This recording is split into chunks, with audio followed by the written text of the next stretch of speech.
Monster Hunter Wilds is an amazing game, but if you're new to the series, it can feel a little overwhelming at first. You'll miss attacks, take massive damage, and spend way too much time chasing after a monster that just won't go down.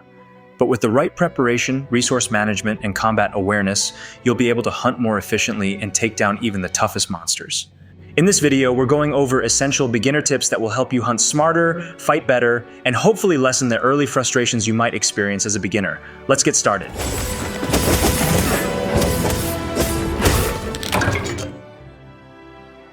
Instead of stopping to collect materials, use your slinger to gather items from a distance while mounted on your Sacred. Simply hold the aim slinger button and shoot at the materials you want to collect. If you're playing on PC, the default key for collecting is F, and if multiple items are nearby, you'll have the option to select which item you want to keep. Eating before a hunt increases your health, stamina, and other stats, making fights easier. These buffs last up to 30 minutes, and you can extend their duration by using additional ingredients like cheese or drool shroom. To check your buff duration, press Ctrl on PC or L1 on PlayStation. The remaining time will be displayed in the upper left corner near your health bar. If you run out of food, you can obtain more by fishing or hunting small monsters for meat. Pop-up camps make it easier to return to the fight quickly if you faint during a hunt. Setting one up before facing tough monsters like Ray Dow or Arkveld can save you valuable time. You can also use pop-up camps to fast travel across the map, which is useful for gathering materials or catching up to a fleeing monster. To fast travel, open the map by pressing M on PC or the touchpad on PS5, then select a camp and press F. To set up pop-up camps, you first need to find possible camp locations. These are marked on the map by a wooden sign with a tent icon. Once you visit a marked location, you can use the camping kit in your item pouch, and you'll be prompted to spend guild points to build the camp. If you don't have enough guild points, you can earn more by completing quests or hunting monsters in the wilds. Keep in mind that you can only have up to 4 camps at a time. If you want to build a new one, you'll need to demolish an existing camp. One thing to consider when setting up a camp is the safety level of the location. Some camp locations are safe, while others are in dangerous areas. Camps can be destroyed by monsters, forcing you to wait for automatic repairs or spend guild points to repair them right away. While waiting for repairs is free, the camp will be unusable for a period of time, which can leave you without a respawn or fast travel point when you need it. Safe locations are recommended since you don't have to worry about them getting destroyed, even if you leave them unattended. However, dangerous locations may still be beneficial if they are closer to valuable resources or near the monster you're currently hunting. There is an autocraft option in the camp menu that automatically converts materials into usable items. This allows you to craft essential supplies without having to manually craft them. For example, you can automatically craft tranq bombs as soon as you have sleeping herbs and parashrooms. It's worth noting that autocraft only applies to newly gathered materials. It won't craft items using materials you already have in storage. If you already have herbs in your inventory, they won't automatically convert into potions. However, any newly gathered herbs will be converted into potions as soon as you pick them up. This makes it especially useful when you're gathering resources in the field. To access this menu, open your options menu and select Crafting List under Items and Equipment. You can also find this option when you're inside your tent. From there, choose which items you want to be automatically crafted. You can turn this feature on or off at any time, so feel free to customize it the way you want. If you're unsure which weapon to choose, the training camp is the perfect place to test different weapons and practice your moves before heading into a real hunt. This helps you get comfortable with attack patterns, combos, and mechanics while also saving resources like potions that you might otherwise waste in battle. You can also talk to the training area manager to adjust the dummy's behavior. There, you will have the option to set it to standby to practice basic attacks, or either smash mode, throw mode, or automatic mode to practice dodging, guarding, or counterattacking based on your weapon's capabilities. To make it easier to bring the items you need for your hunts, you can register a loadout, which will automatically transfer items to your pouch. For example, if you're planning to gather materials, you can create a loadout with extra inventory space instead of carrying unnecessary combat items. To set this up, first, customize the items in your item pouch. Go inside your tent, select Transfer Items, then go to Item Pouch. From there, adjust the items you want to bring. If your goal is to gather materials, you may want to remove all unnecessary items from your pouch to maximize your inventory space. Once you're done, select Manage Loadout, then register the template. You can even rename it to make it easier to identify later. With this setup, you only need to select a loadout, and it will automatically populate your pouch with the exact items you saved. You can register up to 80 different loadouts, allowing you to customize them based on the monster you're hunting or the environment you're exploring. And with just a few selections, you can quickly switch between hunting and gathering loadouts, making your preparation much more efficient. Your weapon's sharpness will gradually decrease during combat, and when it does, your attacks may deal less damage or even bounce off the monster's harder parts. You can track your weapon's sharpness by checking the bar just below your stamina gauge. The best time to sharpen your weapon is when the monster is running away. Once you mount your secret, use the whetstone to sharpen your weapon while chasing, so you don't have to do it during actual combat. This way, you'll rarely need to sharpen in the middle of a fight. But if you ever find yourself in that situation, call your secret first, so you can maintain mobility while sharpening. Another good moment is when the monster is pinned down. However, keep in mind that knockdown monsters are the best time to deal damage, so it's better to sharpen earlier rather than missing out on a free opening to attack. To expand on the previous tip, you can apply the same logic when using potions. If you need to drink a potion, make it a habit to ride your secret first.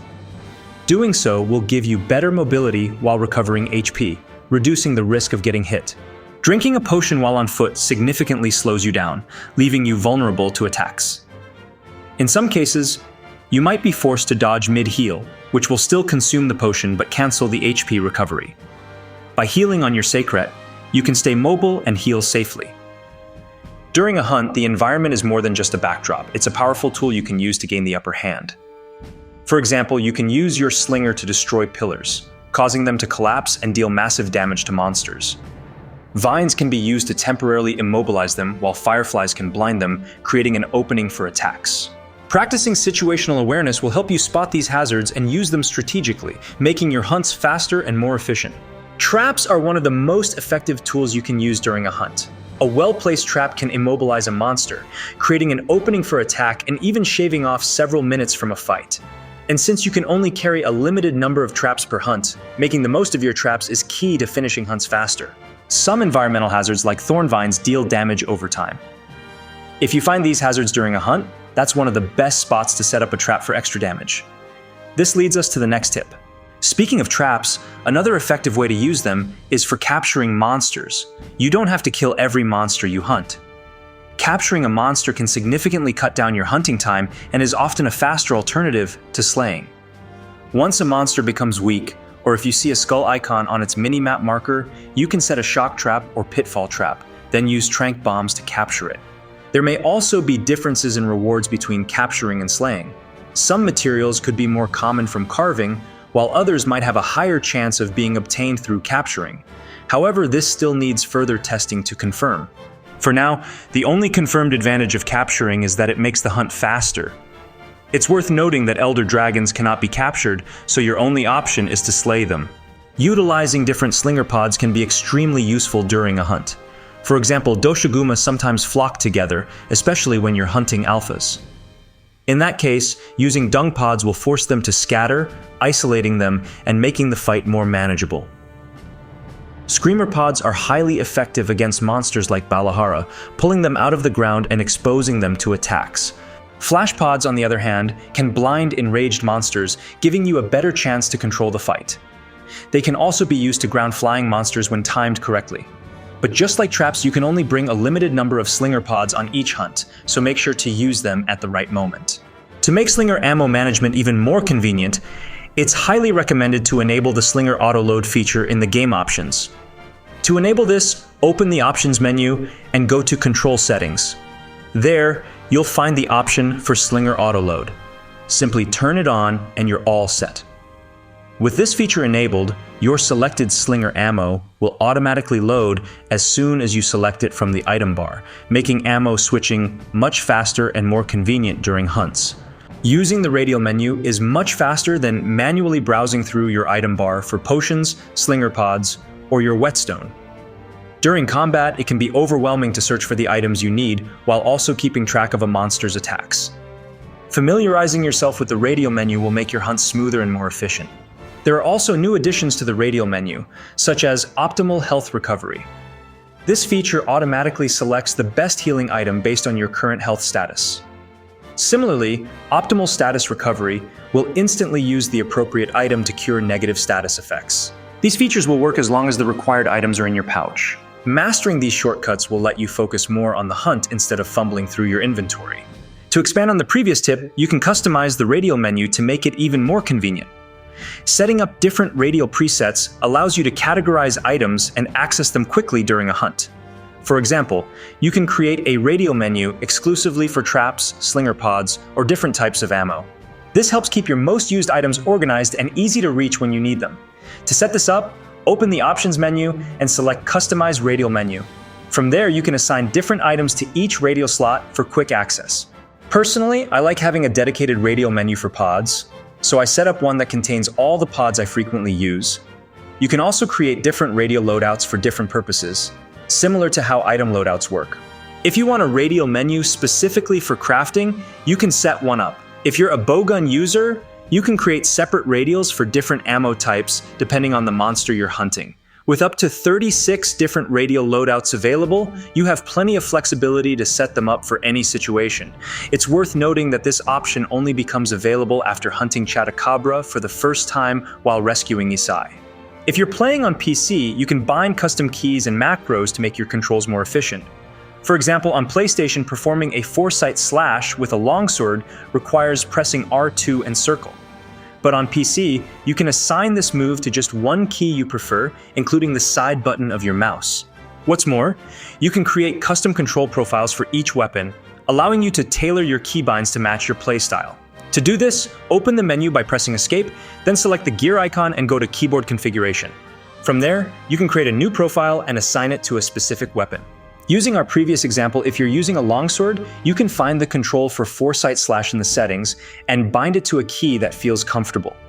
If the key you choose is already assigned to a different action, the game will notify you, allowing you to either select a different key or override the existing bind. Unlike most action games, button mashing won't get you far in Monster Hunter. Combat is all about precision and timing, so focus on landing your hits strategically instead of spamming attacks. Each weapon has its own rhythm and commitment, meaning every action you take should be deliberate. Once you press a button, you're locked into that move, so it's important to think ahead and choose your attacks wisely. I guess what I'm trying to say is that before committing to a long combo, consider the monster's attack pattern. Chances are, if you overcommit, you won't be able to dodge in time. This concept ties directly into the next tip. Speaking of monster attack patterns, every major monster has vulnerability windows that you can exploit. For example, when Gypceros tries to blind you, it becomes vulnerable for a few seconds. In this case, you can use Focus Mode to perform a focus strike on its head, canceling its attack and knocking it down. Ray Dao has a similar weakness. Right after it fires its electric attack, there's a brief opening where you can use Focus Strike to knock it down, setting you up for powerful combos. I'm planning to create a guide covering every monster's vulnerabilities if that's something you'd like to see. In any case, make sure to watch for these chances. Interrupting a monster's attack at the right moment can create an opportunity to land massive combos and deal tons of damage. At the start of a hunt or when a monster moves to a new location, there's a good chance it won't notice you right away. When this happens, you'll have the option to perform a sneak attack. This not only deals extra damage compared to a regular attack, but also gives you the initiative, allowing you to land 1 or 2 additional hits before the monster can retaliate. To pull this off, make sure the monster doesn't detect you approaching. You can do this by stalking it from behind before launching your attack. However, if you've already dealt damage to the monster and it moves to a new location, it may become wary of your presence. In many cases, this makes it harder to approach without being detected. But once the monster is very weak, it will try to run away to find a safe place to sleep and recover. In this case, you can easily approach it by giving it a moment to settle down and fall asleep before launching your attack. To expand on the previous tip, you can also use the Ghillie Mantle during combat to conceal yourself from monsters. Normally, once you've dealt any damage, the monster will target you, making it impossible to perform sneak attacks. Using the Ghillie Mantle allows you to hide mid-combat, giving you a chance to recover, sharpen your weapon, or reposition without drawing attention. It also gives you another opportunity to land a sneak attack, just like you would at the start of combat.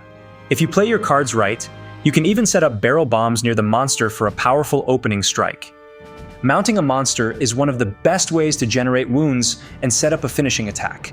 You can mount a monster by performing a jump attack, which will land you on the monster's back and allow you to perform knife attacks or weapon attacks.